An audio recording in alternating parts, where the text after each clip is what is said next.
নমস্কার বন্ধুরা, মামাসি কিচেনে আপনাদের সবাইকে স্বাগত জানাই। আশা করি সবাই ভালো আছেন, সুস্থ আছেন। প্রথমে একটা মশলা আমি তৈরি করে নেব। তার জন্য আমি নিয়েছি একটা বড় তেজপাতা। তেজপাতাটা একটু ছিঁড়ে নিয়েছি, একটা শুকনো লঙ্কা, একটা বড় এলাচ, 3টে ছোট এলাচ, 4টে লবঙ্গ, অল্প দারচিনি, 6-7টা গোলমরিচ, 6-7টা শামরিচ, আধা চা চামচ মৌরি, আধা চা চামচ সাজিরা, অল্প জয়িত্রী, সামান্য একটু জয়ফলের টুকরো। এই সব গরম মশলাগুলো আগে একটা শুকনো খোলায় ভেজে নিতে হবে। খুব বেশিক্ষণ কিন্তু ভাজবো না, তাহলে গরম মশলার গন্ধ নষ্ট হয়ে যাবে।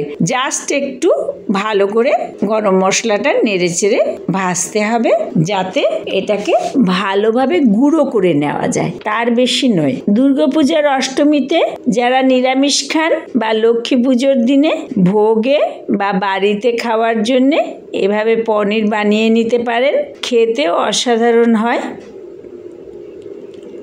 গরম মশলাগুলো হালকা ভাজা হয়ে গেছে, এবার তুলে একটু ঠান্ডা করে নিয়ে তারপর মিক্সিতে গুঁড়ো করে নেব। মিক্সিতে গুঁড়ো করার সময় বড় এলাচের খোসাটা ছাড়িয়ে নিয়ে শুধু দানাগুলো দিয়ে দিতে হবে।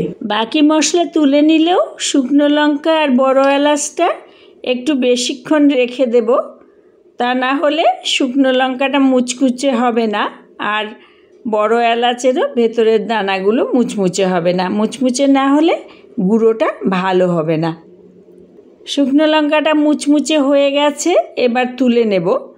কড়াইতে 1 টেবিল চামচ সাদা তেল গরম করে নেব। তেল হালকা গরম হয়ে গেলে দিয়ে দেব 5টা কাজু। কাজুটা দিয়ে ধিমে আঁচে 1.5-2 মিনিট একটু ভেজে নেব। 2 মিনিট ভেজে নিয়ে একটা বড় টমেটো কুচি করে দিয়ে দেব। আধা চামচ নুন দিয়ে দেব, আর অল্প একটু ক্যাপসিকাম কুচি দিয়ে দেব। আমি একটা বড় ক্যাপসিকামের 1/4 অংশ নিয়েছি। ক্যাপসিকাম বেশি দিলে স্বাদটা একটু পাল্টে যাবে। সব কিছু একসাথে 2 মিনিট মাঝারি আঁচে ভেজে নেব। একটু জল দিয়ে দেব, যাতে টমেটো ক্যাপসিকাম ভালো করে মজে যায়। তেলটা কম দিয়েছি, তাই জলটা দিলাম। তেল যদি একটু বেশি দেন তাহলে এই জলটা দেওয়ার আর প্রয়োজন হবে না।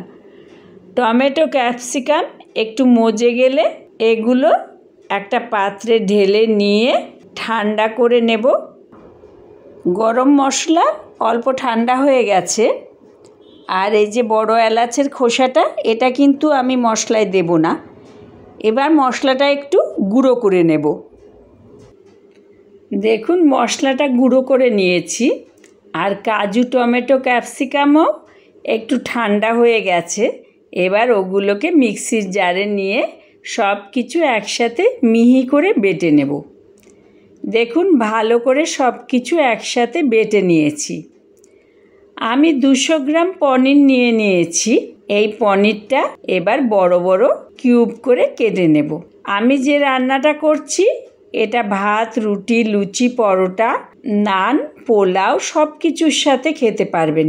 খেতে কিন্তু অসাধারণ লাগবে। বানানোটাও বেশ সহজ, তাই অবশ্যই একবার ট্রাই করবেন।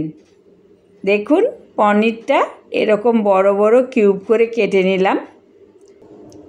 একটা প্যানে 2 টেবিল চামচ মতন সাদা তেল ভালো করে গরম করে নিয়েছি। তেলটা গরম হয়ে গেলে গ্যাসের আঁচটা একদম কমিয়ে নিয়ে কিউব করে কাটা পনিরগুলো দিয়ে দেব। খেয়াল রাখবেন, তেলে পনিরগুলো ছাড়ার সময় তেলটা যেন বেশি গরম না থাকে।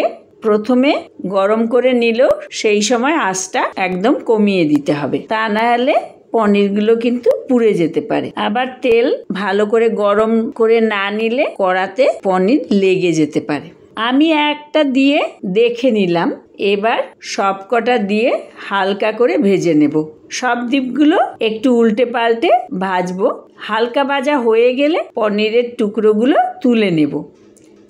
আমি একটু জল গরম করে একটা পাত্রে একটু নুন মিশিয়ে নিয়েছি। এই গরম জলের মধ্যেই কিন্তু ভাজা পনিরগুলো তুলতে হবে। এতে পনিরগুলো ভেতরে নুনটা যেমন ঢুকবে, স্বাদটা ভালো হবে, আর পনিরগুলো কিন্তু জল টেনে বেশ নরম হয়ে যাবে। তাতে পনিরগুলো খেতে খুব সুন্দর হবে। দেখুন সবকটা পনির তুলে নিয়েছি। এবার পনির ভাজার তেলেই সামান্য 1 চিমটি হিং দিয়ে দেব। হিংটা দিয়ে সাথে সাথেই করে রাখা মশলাটা ঢেলে দেব। আর দিয়ে দেব 1 চামচ ধনে গুঁড়ো আর 1 টেবিল চামচ কাশ্মীরি লাল লঙ্কার গুঁড়ো। এতে ঝাল বেশি হবে না, কিন্তু রঙটা খুব সুন্দর হবে রান্নার। এবার ভালো করে মিশিয়ে নিয়ে ধিমে আঁচে ভালো করে কষাবো। মশলা একটু কষে গেছে, তেল ছাড়তে শুরু করেছে।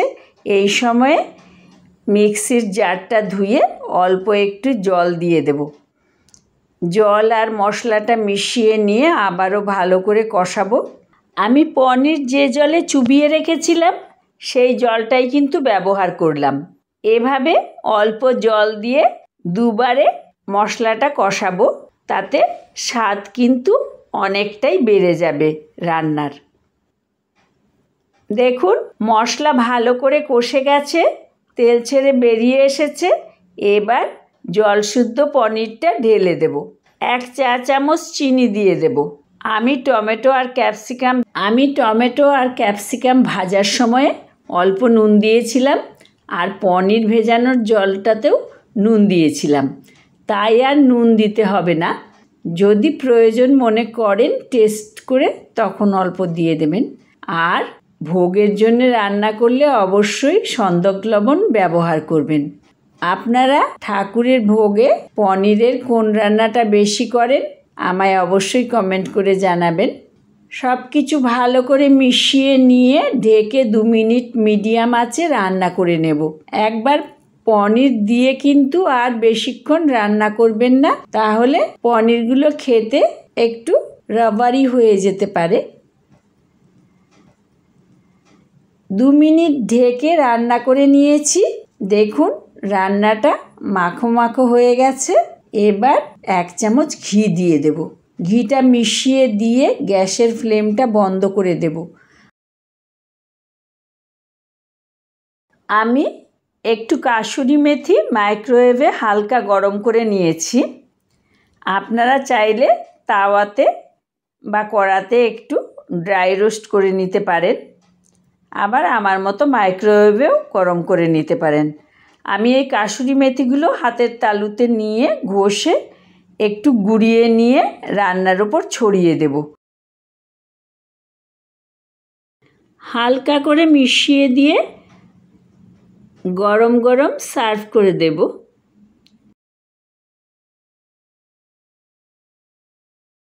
আমি সার্ভ করে দিয়েছি।